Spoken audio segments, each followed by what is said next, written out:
आवाजाला केवळ महाराष्ट्र ओळखतो यात नवल नाही. ज्यांच्या आवाजाला अखंड देश, अखंड हिंदुस्थान, अखंड विश्व ओळखतं ते स्वर सम्राट प्रल्हादजी शिंदे यांचे चिरंजीव. मला तुम्हा सगळ्यांच्या जोरदार टाळ्यांचा गजर हवाय.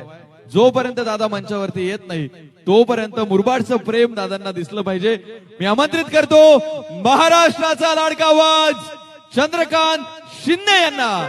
जोपर्यंत दादा मंचावरती येत नाही तोपर्यंत मुरबाडचं शिंदे घराण्यावरती, शिंदेशाहीवरती आणि या शिंदे बाण्यावरती आवाज, प्रेम या टाळ्यांच्या गजरामध्ये मला बघायचंय. हे प्रेम मुरबाडचं आहे, हे प्रेम मुरबाडचं शिंदे घराण्यावरचं आहे, हे प्रेम चंद्रकांत दादा शिंदे यांच्यावरचं आहे, हे प्रेम प्रल्हाद शिंदे यांच्यावरचं आहे, हे प्रेम मुरबाडचं चंद्रकांत दादांवरचं आहे.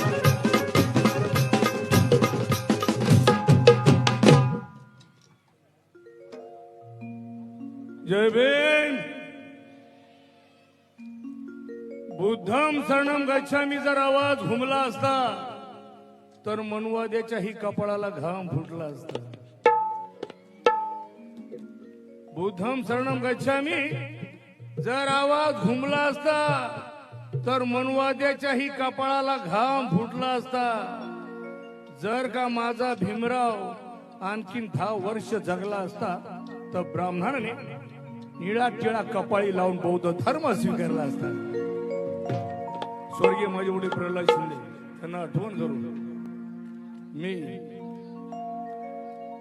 माझ्या गीताला सुरुवात करीत आहे. आणि कधी प्रथम मी माझं जरी गाणं गात असेल तरी माझ्या आवडलं तर टाळ्या वाजवायच्या.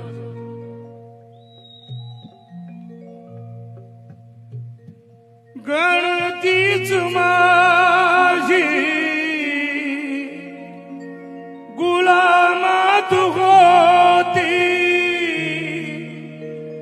जिंदगीच माझी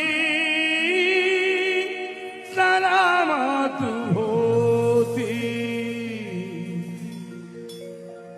तोडली तू माझी गुलामीची वेळी,